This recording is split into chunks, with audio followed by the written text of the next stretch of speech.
Excellencies, ladies and gentlemen, and welcome to this first plenary of this Virtual Infrastructure Africa for 2021. It's an enormous pity that we can't all be together in person for this, but I hope that nonetheless, in this virtual frame, we'll still be able to deliver some value and help make a contribution to shaping the discussions that follow.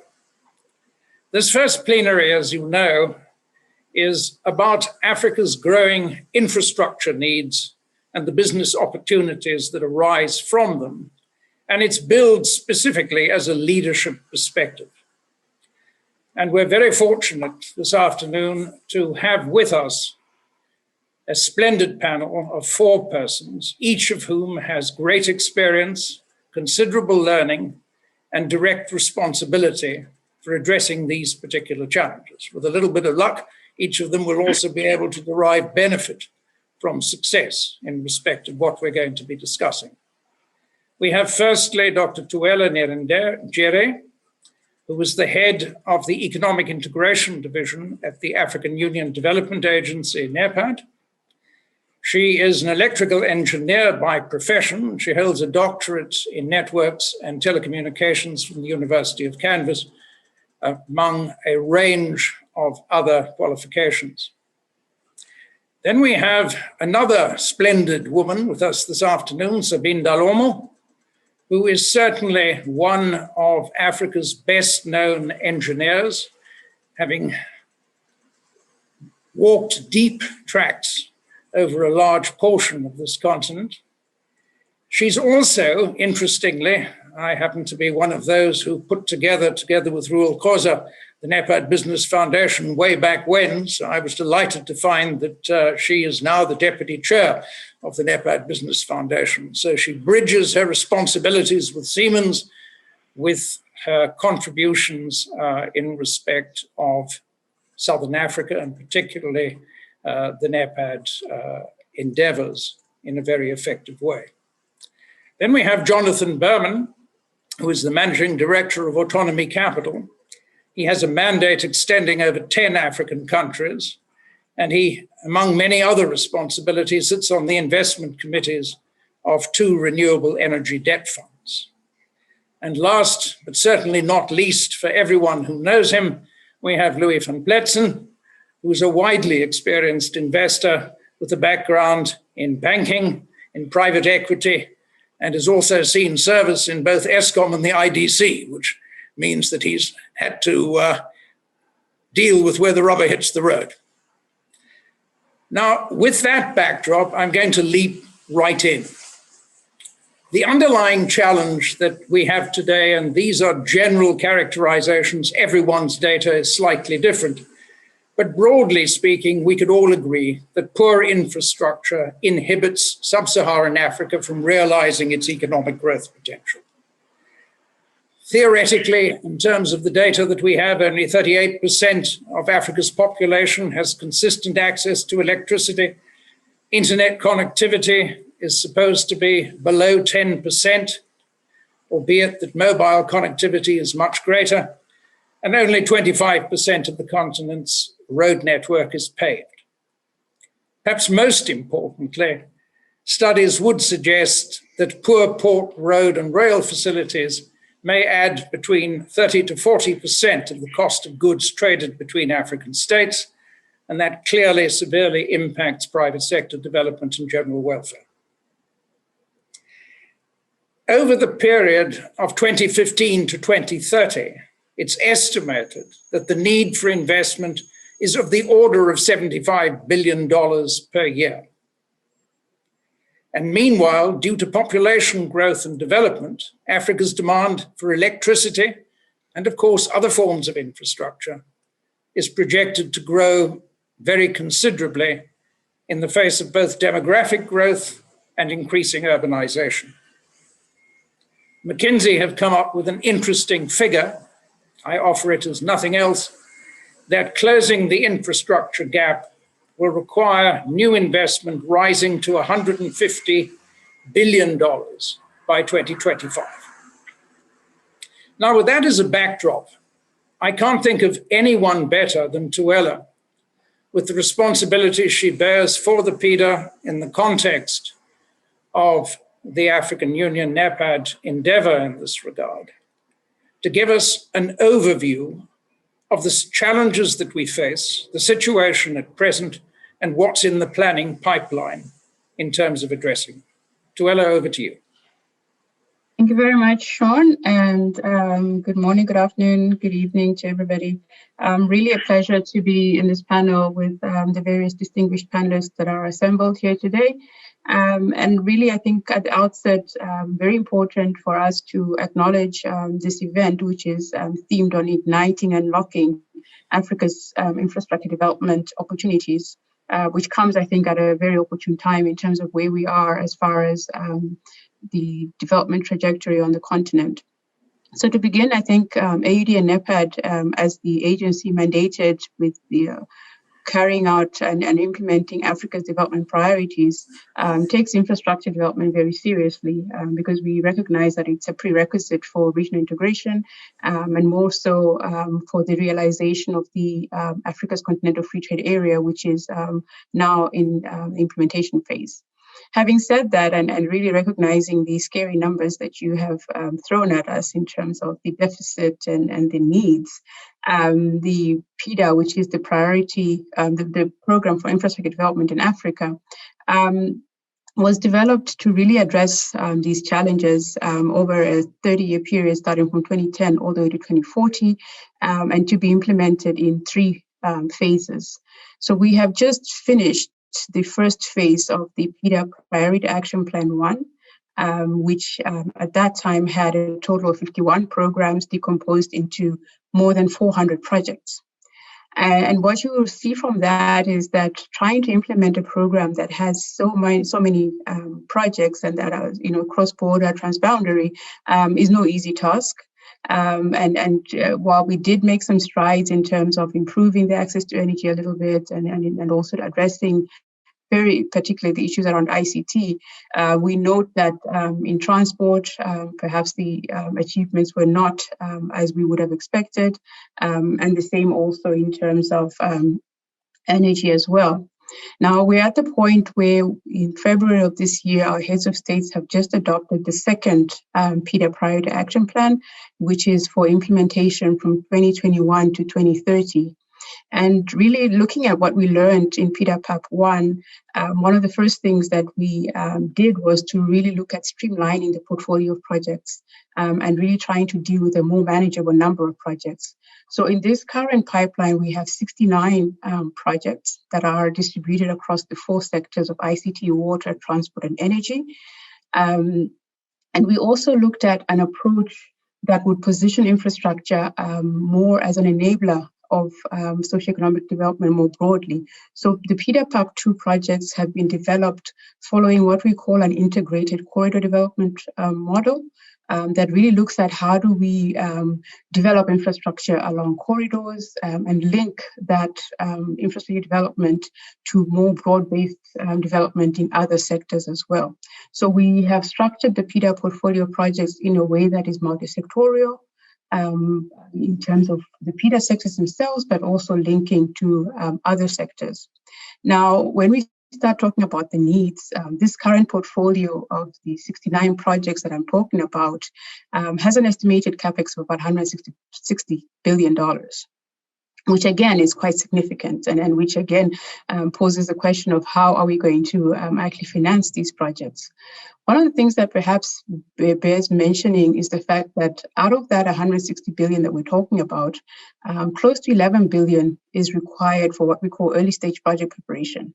And that is, I think, one of the most fundamental issues that Africa needs to tackle in terms of being able to build that infrastructure, is really looking at this early stage project preparation aspects and really determining how we can sustainably fund and prepare these projects well in order for them to attract financing. And I'm hoping that through the panel, we will be able to sort of come up with some ideas in terms of how do we actually do this in a very sustainable way. Other challenges I think that need to be addressed are, to do with getting private sector capital invested in the transboundary projects and looking at various ways in terms of the risk mitigation, as well as being able to crowd in different kinds of investors, especially domestic resources, into infrastructure development. So maybe let me stop there in terms of the overview, and I will comment maybe on other aspects later in the panel. Thank you. Tuwela, thank you very much for that. If I can just underline one thing that you said, because I'd be awfully glad if each one of the other three panelists can actually speak to that as well, and perhaps you might like to come back to it later. Another figure out of this McKinsey study that I found quite scary, although we're generally speaking all familiar with the problem, and you've just spoken to it, in terms of the 11 billion required for early stage project development. The argument that McKinsey have put forward is that only 20% of the projects in the pipeline get past feasibility, and only 50% of those that pass the feasibility mark actually are financed. So the challenge clearly lies in ensuring that we have a higher percentage of projects that come out of the pipeline with full-blown feasibilities, and that we get a higher percentage of those that have in fact passed the feasibility study mark, as it were, that attract financing. And that, I think, is a large portion of the challenge that we face. Sabina, you live with that problem. That's what Siemens and chaps like you have to grapple with on a continuing basis. What's your take on the present situation and how we need to tackle it? Well, thank you, Sean, first of all, for having me, and thanks to the fellow panelists. Look, I mean, the infrastructure is clearly one, and you outlined it already, is one of the stumbling blocks for Africa's development, because we have traditionally an infrastructure which is very much defined for extracting commodities of goods which don't have a lead time. You know, I mean, it doesn't matter how long it takes to get them to a harbor because they don't have an expiry date or the like. And there is very little inter-Africa trade. So what also means our infrastructure is very much around the harbors, the ocean location, but very little in the center of the continent. And so when you look at any other regions, you look at China, you look at Europe, where there is a lot of activity, they have invested hugely in connecting cities, connecting production side with each other. So that's definitely one of the real facts which we can't deny. But for us, what we see is, and I think from a feasibility point of view, this is definitely one of the hurdle blocks which I would like to see, you know, together with funding institution, but also development institution, how we can fast track that. Because it's pointless to have feasibility studies and people in communities expect something is going to come, because obviously they have engagement, but then it doesn't get over the bankability. And so the hope is immediately destroyed again. So I think getting more projects over that kind of feasibility threshold to make it attractive to the banks, I think that should be the key. So from our point, how do we want to solve this problem? I mean, otherwise we can wish, but wishing is not necessarily a strategy, right? So what we try is really to look at smaller installations, and like, for instance, in the agri-environment, where you have a smaller energy solution, you know, which provides electricity with a solar panel potentially for a farm, and then you double it up so that the community as well has the resource available, and through the project you develop skills locally, which then also can make sure that it's maintained. Because it's often not only the implementation, but it's also, you know, the upkeeping of the infrastructure once, you know, the contractors have walked away. And we believe also to make banks hungry for these kind of solutions, to really have a showcase on a smaller scale, but which shows the bankability and also the return on investment, maybe on a smaller scale. But you do need to make sure that in certain countries, these kind of solutions are possible. Because one of the biggest risks when it comes to Africa is that if you assess a project, then you will have a political risk, you have all kind of other environmental risks, and people don't want to put their money necessarily into Africa. One of the areas which I see currently, and that what makes us very happy to be here on the continent, and that will change the way going forward, is that with COVID-19, what we have seen is that Africa can develop. And if it comes to ICT infrastructure, to digital infrastructure, we really have leapfrogged the last year, maybe 4 or 5 years ahead, which we normally would have taken much longer because we had no choice. And so even, the remotest areas in Africa are now connected. And for us, that was very helpful because we could complete some of the infrastructure projects through this kind of digital means. So that gives us a lot of hope. But there is another aspect which I believe can be a significant game changer for the African continent, and that's the discussion around climate change. Because we know electricity and water are the most fundamental resources and infrastructure services you need to provide if you want to industrialize an economy. And industrialization will also be part of African markets, right? Because globalization also, it's a little wobble right now, but it will not go away. Markets are globalized, supply chain are globalized. But climate change really puts another twist to it.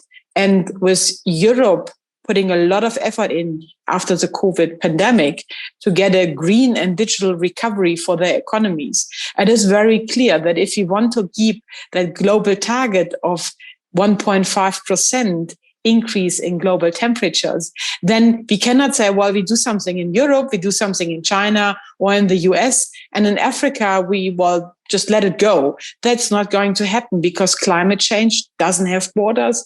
And it is very clear with the environmental composition the African continent has, that any investment into green electricity, be it hydrogen, but also solar and wind, on the African continent will have a much more positive impact on the global climate than any cent you would invest in Europe. And so there, I do believe there are a couple of options to move forward.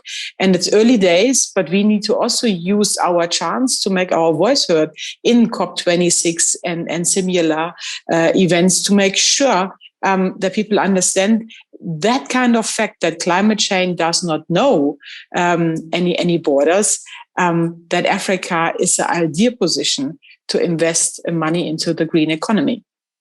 I think it's worth noting in that regard that Frans Timmermans of the European Commission actually made a very similar point in an article in Project Syndicate just last week, saying that a significant part of the solution to some of Europe's challenges in this particular regard actually lay on the African continent. So you might want to circle back to Brussels on that one. I'm sure your chaps are doing it anyway, but I think it's a strong argument. All right, let's now take into account what we're saying. We're saying there is a fairly remarkable pipeline. Just one example, and this is African Development Bank figures, but in respect of PIDA, Mela, so forgive me for speaking to your brief, as it were, but African Development Bank has observed that in the PIDA in 2020, there were an estimated 110,000 kilometers of roads, rail lines, and bridges, representing potential investments of over 57 billion euro, just as an example. Now, what you've said very correctly is that in order to translate ambition into delivery, one has to target and focus more specifically, and you've driven it down to 9 large corridor projects in this regard. And Sabina's just made the point that smaller projects are easier to tackle and easier to finance. Now, let's go to the financiers in respect of all of this. Jonathan first, what's your take on this particular challenge? The scale of what we need to do is enormous. Prioritization is critical. Getting to feasibility and then past feasibility to bankability is where the rubber hits the road in respect of this. What's your advice? Well, first of all, this shift that Sabina was talking about to smaller renewables, which is driven by global trends, it's driven by technological trends, it's driven by a wall of financing globally looking at renewables, is undoubtedly starting to help Africa.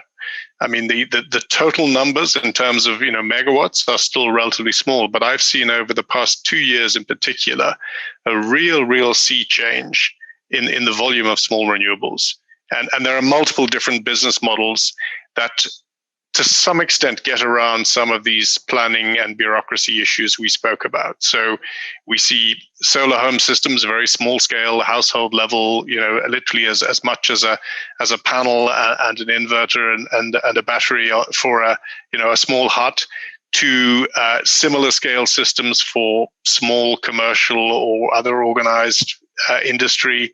We see mini grids, small local grids, which combine distribution and generation. We see small-scale generation facilities where corporates are the purchasers of power, not state utilities.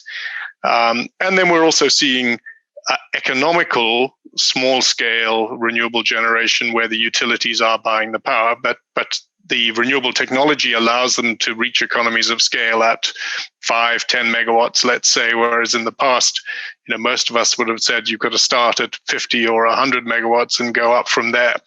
And so technology's enabled that. And I think the financing community, and I'll speak perhaps particularly about the debt financing, because I suspect Louis will speak more about equity. The debt financing community has started to respond to that. So there's less feasibility work required for these small projects.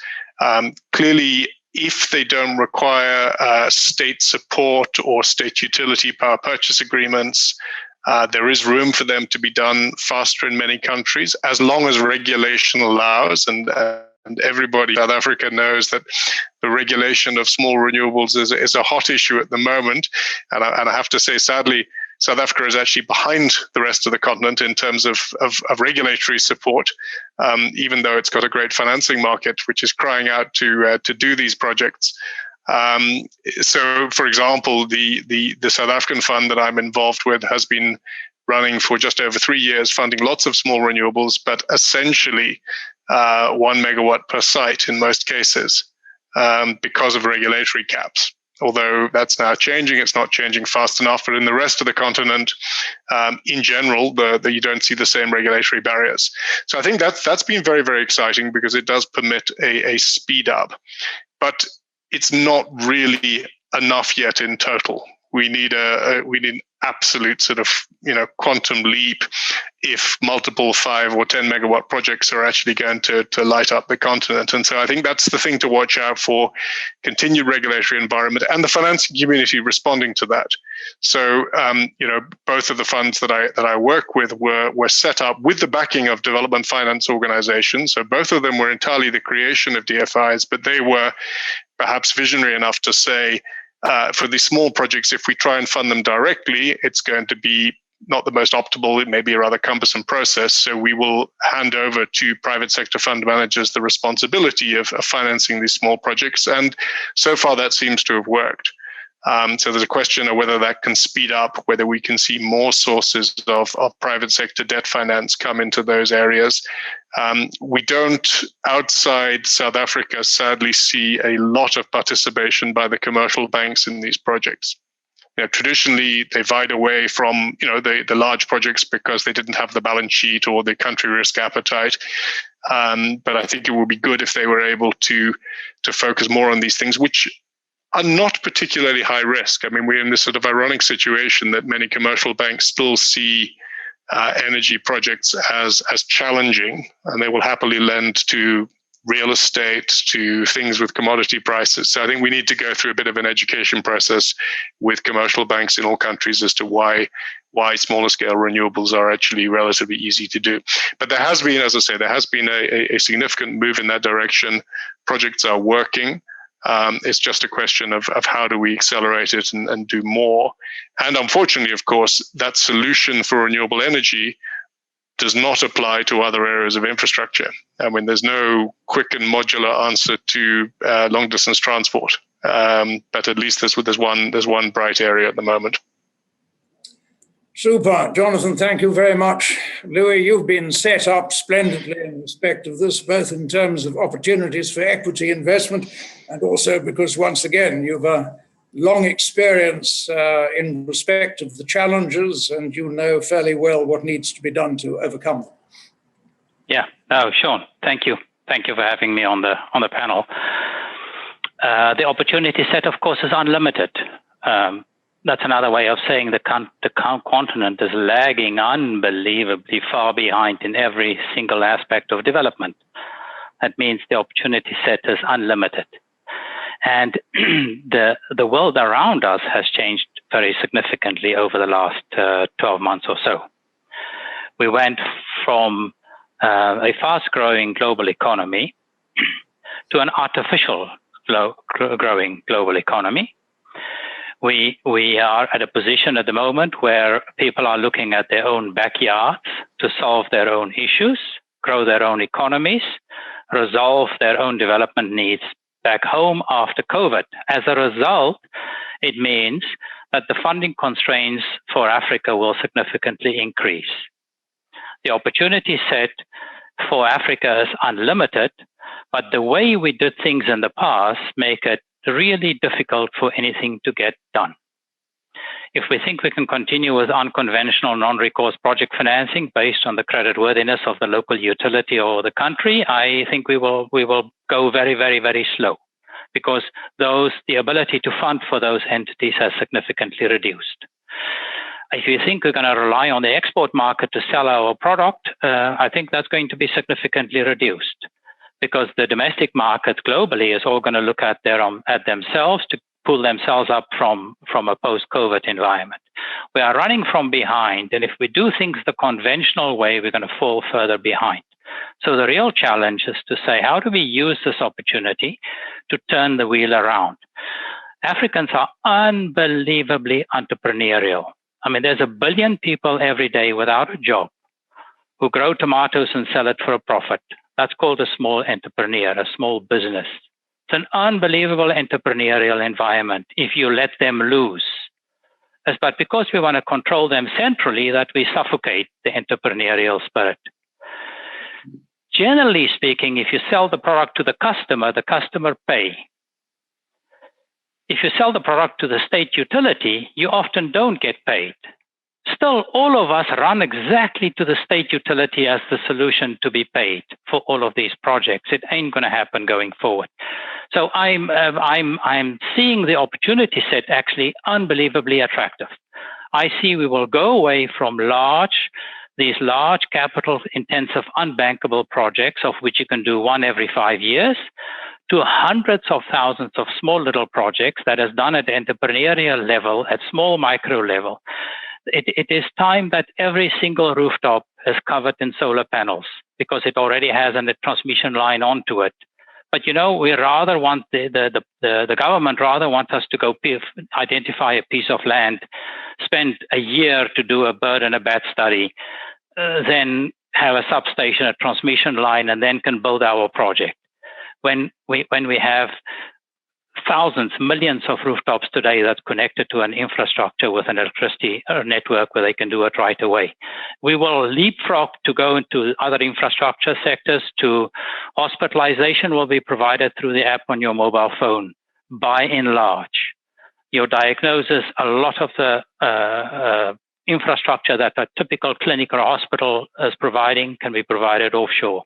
The same with transportation. We don't have enough roads and rail and everything else. We're going to go to micro-mobility. We will have micro-mobility. We don't have enough roads for 1 billion people to each have a 4-wheel vehicle car. So they will all have a 2-wheel vehicle bicycle or a motorbike or a 3-wheel tuk-tuk. It'll be electric. It'll be clean. We complain about the environmental aspects of it. There's 400,000 people a year dying because of indoor pollution in Africa. Indoor pollution because we cook with open fire inside small houses. What is the solution? It's very easy. It's a 12-volt battery. It's a solar charged battery. It's induction cookers. It is the leapfrog of the development. We've leapfrogged landlines to mobile phones. We've leapfrogged branch banking to mobile phone banking.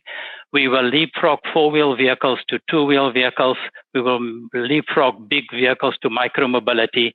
We will have drone delivery where I don't need a road to that hut on the hill anymore, because I can deliver a reasonable package there. faster than anywhere else in the world. That, I think, is where the big changes will come. Internet availability, thanks to Mr. Elon Musk, is going to be global in a fairly short time frame. If governments want to really change the livelihood of their people, they need to accept that 1 billion people today in Africa live in substandard conditions. If you think we're going to build each of them a conventional brick house, it'll never happen. If you think we're going to finance all of those on the conventional way, it's never going to happen. Here's the opportunity to leapfrog, to go past all of this, go to the micro level, build from the bottom up, let people loose. Investors will come, funding will come, people will make reasonable returns, repeat their investments if they make reasonable returns, rather than a controlled system based on the old analysis where you do one project every five years with a massive groundbreaking ceremony and nothing for the 4 years in between. Thank you, Louis. Let me circle from that, because we've had, as it were, the building of the small along a track all the way from Sabina through Jonathan to Louis. And that obviously poses challenges for entities that plan at scale on a multilateral interstate level. And it also poses challenges, if we're realistic about it, for the African Continental Free Trade Area. So I'm going to unfairly, Tuella, put you on the spot in respect of this.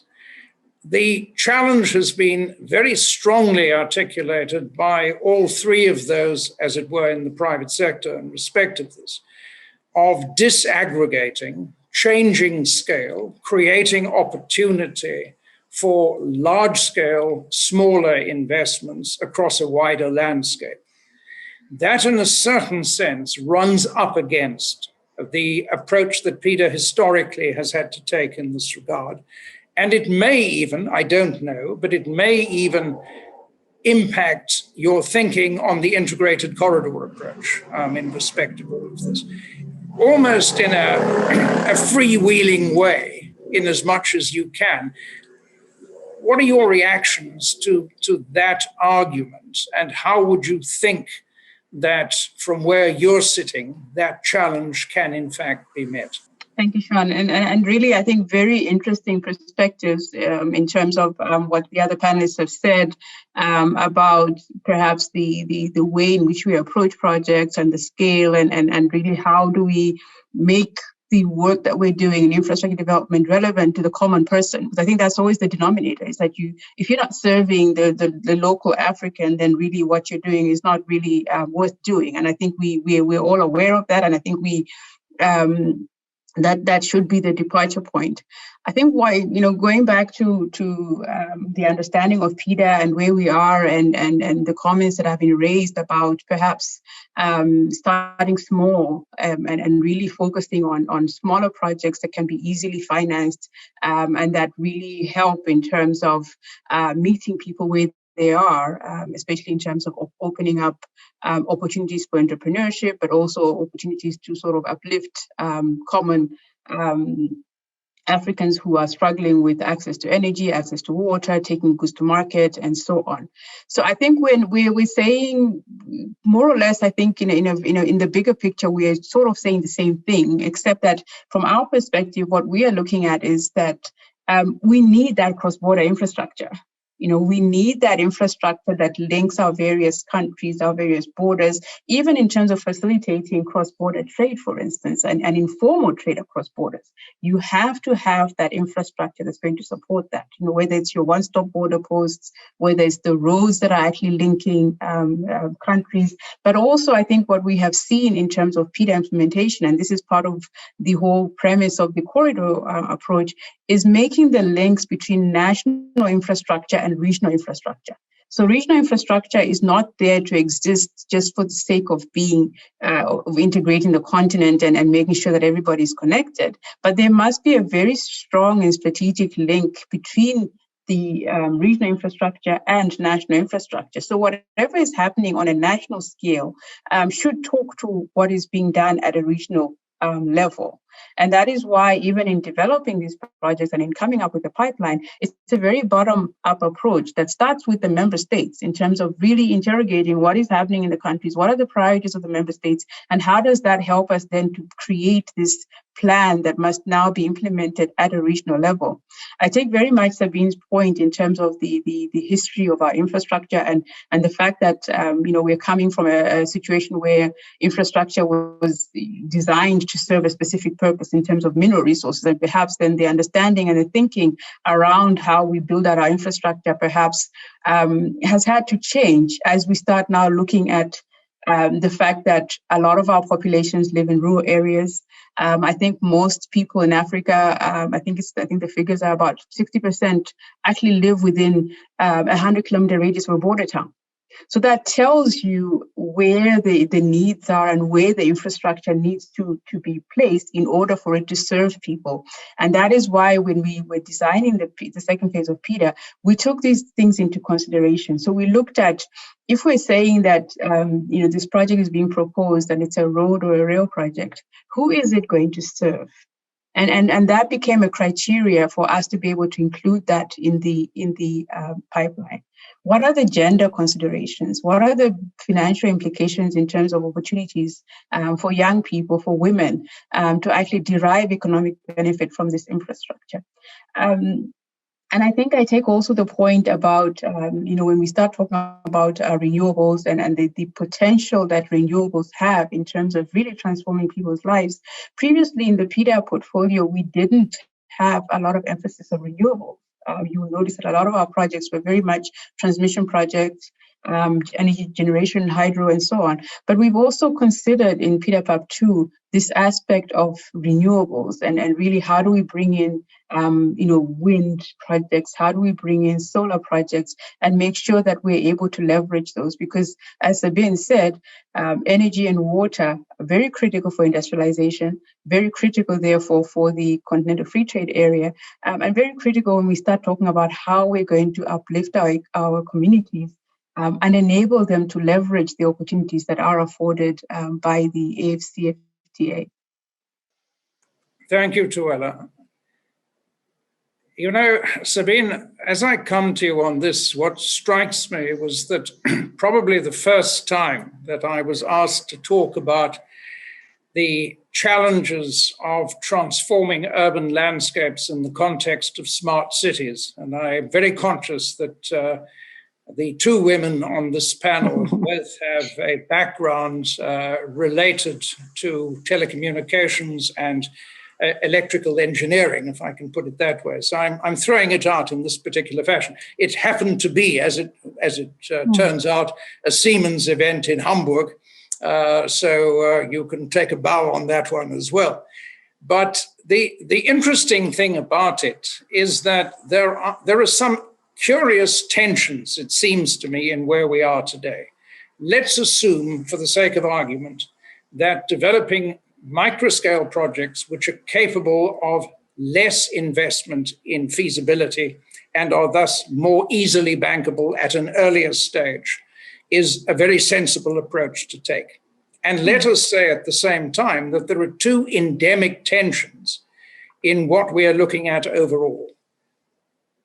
Transnational connectivity in the context both of regional integration and of a continental free trade area, and limited financing opportunities for mega projects at scale. Now, Peter, it seems to me from what Tuwela has said, is trying to square that circle effectively by prioritizing, and I suspect by breaking projects down into bite-sized chunks. If not, then that's something that's relatively easy to do. How does a major infrastructure provider like Siemens think about this challenge today? What role does digital connectivity play? What role do the benefits, the potential benefits of a continental free trade area provide in the context of the sort of projects that you've undertaken in the past? And how do you square the circle between scale, delivering micro projects that are easier to develop and execute on, and leapfrogging in the context, among others, of digitization. How do you square that circle? Well, look, I mean, on the digital side, COVID has helped us massively because we all had to work from home. We all had to make a plan. And, in a big corporation like ours, Africa all of a sudden was as far away as Munich from Berlin. Yeah. So that's definitely something which is not so much a question anymore if Africa can do it.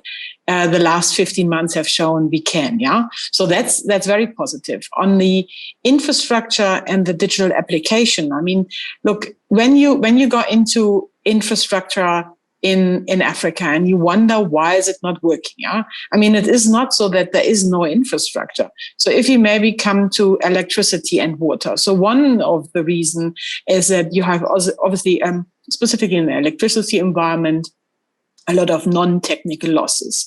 That is because people see there as a line and I have another extension and I just get free electricity. That's obviously a scenario by which you can't run a utility on that basis, and you cannot have these kind of commodities or services for free. What means digital application can make sure that you can detect these kind of, infringement on your system, and you can cut out certain areas very, very diligently without shutting down, whole suburbs or taking your paying customers off the grid. So I think there definitely digital applications can help. And, as we already heard earlier, we leapfrogged into the ICT environment, into the mobile environment. Many of these technologies are managed through mobile devices. So hence you already have the two, credentials you need in order to make it efficient. And once you can do it and you can prove that you can make it efficient, then you also will be able to fund it, because the reason to why often banks decline the funding for smaller and medium-sized contracts, but I mean large-scale contracts, I come to that in a minute, is because they don't trust that there will be revenue collection, so that the investment is somehow repaid. And with these kind of technologies, you are able to do so. Even more valid for water. In water you have, usage, you have water which gets lost, which is produced by the waterworks, but never reaches a consumer, and nobody knows where it is. Digital technologies and the monitoring of the water system can really make sure that that scarce resource for the continent is managed effectively. And there we believe there is a lot of opportunity where we try to also educate municipalities, but also users, high energy users, high water users, to understand what the benefits out of it is, so that they can make a difference to their being on the continent or to the service they provide to society. One of the biggest challenges is when you look then again why infrastructure often doesn't work and how do we try to square that, is really how do we find engagement with the community? Because, also you look from maybe 10,000 feet and you say, well, there are a lot of Africans, they need a lot of infrastructure. Let me bless them with what I have. It's not going to work like that, because you have people which, first of all, have an interest that they don't have infrastructure, or the majority of people don't have infrastructure. So they don't move easily out of their business concept for you to come in and provide something different. So you need to have a very early engagement. And that's one of the fundamentals by finding out, will an infrastructure project work, is having an early engagement with the community, have the community engagement being part of the feasibility study, because then everybody knows what is in it for me and what will be also the job creation afterwards. Because when you look at, bigger companies would say, well, we don't have the skills on the continent. But if you skill up people for jobs which are not going to exist, what's the point of getting skilled up? Because we have the millions of Africans which don't have a job, which have to plant every day one of the tomatoes, because otherwise they have nothing to eat. So you will not let go this kind of business for yourself just to get educated for a job you don't know if you will be able to make money with. And I think that is one of the areas where we now put a lot of effort in to make sure that wherever we embark, we have with the project rollout, that kind of community engagement incorporated. There are a few areas, and I mean, we spoke about interconnectivity within the African continent. So I fully agree that border control and connectivity between the countries is absolutely vital. And we have a good example with the North-South corridor, which has been developed. But we need to have more of these, and countries, and specifically the government authorities, be it the rail authorities or the border control authorities, they need to understand what the challenges in these contracts have been and in the development of such a project. Because we need to let our, country borders down for that and allow these kind of flows without, cutting revenue collection at every single point. Because that's obviously, unfortunately, the area which we see where also digital technology can make a huge difference to get away from this massive amount of paperwork you have to present at any border crossing you go over. And then automatically you become more competitive. And when you increase competitiveness, you increase your ability to create jobs, and obviously you grow your economy. So that's the areas where we currently work on. And I can tell you there are countries beyond South Africa, like Ghana, which is really super active in getting these kind of infrastructure challenges sorted out. We did with Volkswagen together Moving Rwanda on an e-mobility solution for Kigali. And we have learned a lot on, how you could implement such a project in any other city. So yeah, that's where we try to make a mark. Thank you very much. We're starting to tease out some of the elements of solutions, I think, in this regard. Jonathan, coming back to you, do these value propositions make sense in respect of what you would engage with in terms of mobilizing debt finance for projects? I think they do. Look, funders need to learn to understand new risk profiles. So what we've seen with small renewables is, again, they're easier to do. They're more credit-worthy, probably the off-takers. But funders have struggled a little bit to say their new business models, do we know actually how profitable they're going to be over the long run? And if funders are in a mindset, back to Louis' point of sort of being used to, 20, 25-year state-backed contracts, for good or ill, once you sign them, you knew you were dealing with, this sovereign entity that you could take a view on. And now we're going to move into a world of more dynamic credit risks. Yeah, the operational risk of a solar power plant may be the same, whoever buys the power, but the credit risk, if it's bought by a mobile telecoms company, may be very different from if the power is bought by a gold mine. And it's not going to be straightforward over 15 to 20 years. So I think funders need to get their heads around that. And some of the implications of that will be, for example, looking for higher tariffs in the short term to deal with that volatility. It's something which in other areas the private sector is always used to, but it raises issues then for regulators, because if regulators are used to coming in to a market, like the energy market, and focusing on pushing tariffs to the lowest level, which they have been with large-scale power, Louis and I have learned that one, sadly, over the years together. We're not going to solve these problems. If regulators instead move their role to saying, can I ensure there is sufficient capacity and there is competition in this new technology, the same way as they would do in, financial services or retailing. Of course, one of the issues they look at is price, but availability and competition are probably more important.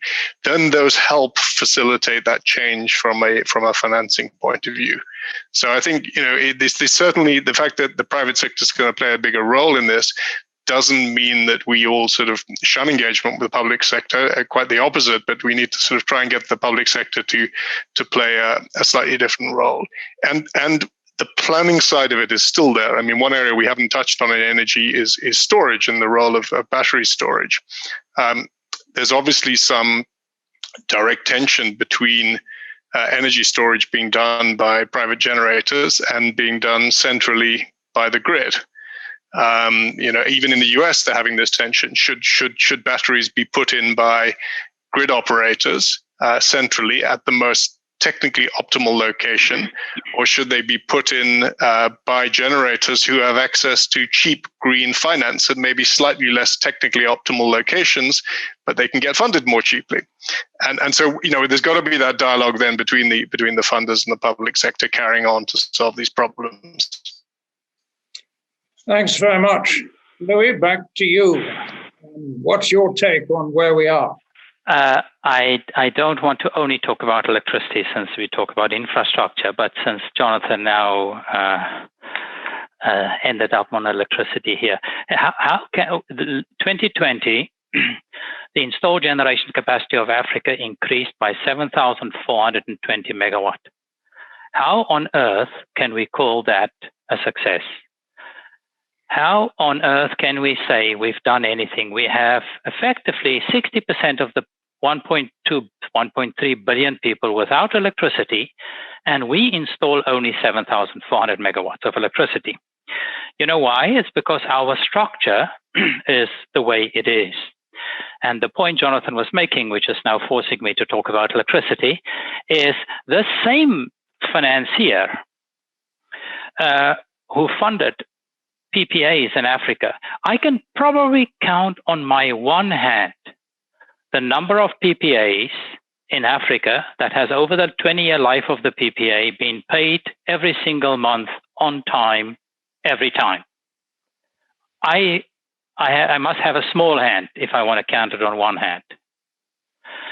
Still, the financier is very happy to finance that one again and again and again, 20 megawatt, 20 megawatt, 20 megawatt. But whoa, make sure that one single customer who sells tomatoes don't miss 1 month of payment, because then there's no chance that this guy come back to finance him. It has to change. It has to change. You know what?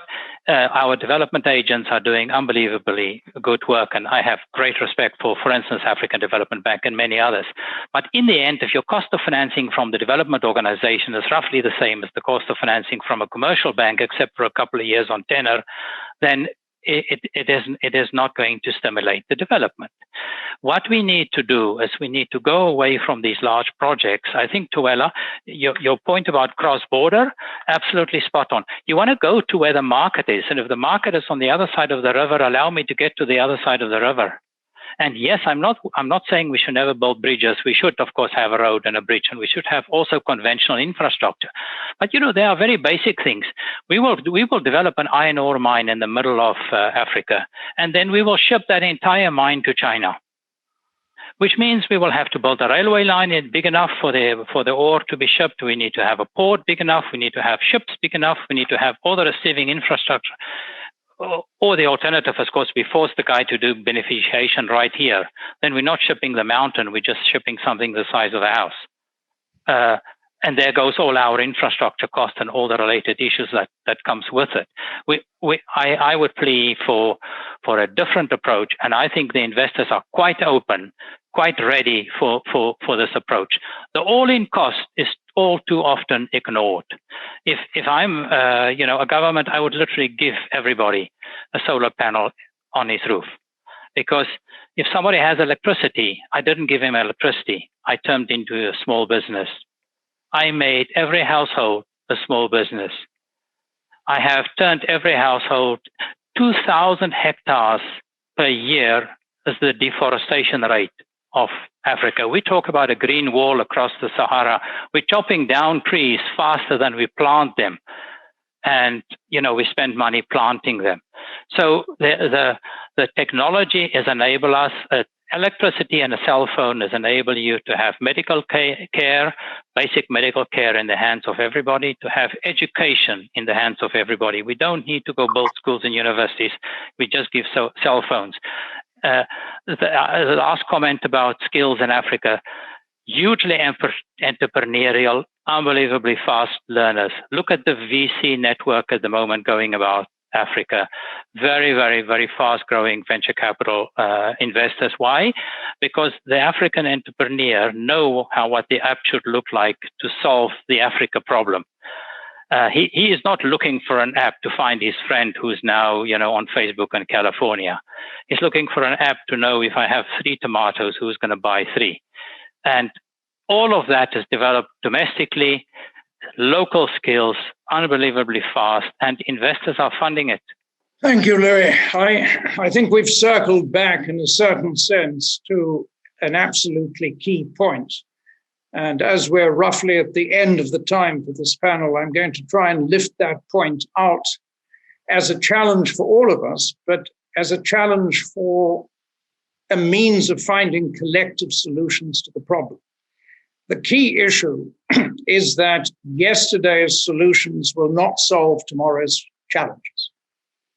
The key issue is that as Africa urbanizes increasingly, and as it becomes by the end of the century, the single area with the largest working age population on the planet, we have to find solutions which vary greatly, not only from the colonial pattern of building the railroad from the mine to the port so that the output of the mine could be shipped to the metropole, but we have to move away from a situation where we're using yesterday's technologies and yesterday's funding approaches to address today's and tomorrow's challenges. There's a fascinating statement in respect of the Continental Free Trade Area. It says that the African Union formal figure is that the combined GDP is 3.4 trillion, that by 2030, the market could be 1.7 billion people and potentially enable 5.5 trillion cumulative consumer and business spending. The trouble is it's not going to happen the way we think. And therefore, if we're going to extract those sorts of values out of this degree of integration, and we need it, but if we're going to extract those sorts of values, we have to find the technological solutions and the human and social solutions that are going to enable that value to be unlocked. I think a lot of value has come out of this discussion in that regard, but I think the fundamental challenge is rethinking the premises of delivery. We have to understand how, as you've said very well, Tuwela, we provide services to African communities, not use business models that were designed 30 years ago to address continental integration challenges. It doesn't mean that the baby has to be thrown out with the bathwater. It does mean we need to understand the implications of the technological and financing challenges that we face and find ways of unlocking the value. And I think if this dialogue between just the four people who were on this panel could be continued in informal ways on an ongoing basis, I think we'd all derive a tremendous amount of value from it. Thank you very much for all of your contributions. I certainly enjoyed it, and as always on such things, I learned a great deal. I hope some of you at least learned a tiny bit from one another in the process. Thank you very much, and I look forward to the interaction that you'll all be having with the wider group when this is broadcast. Thanks so much. Bye. Super. Thank you, everyone.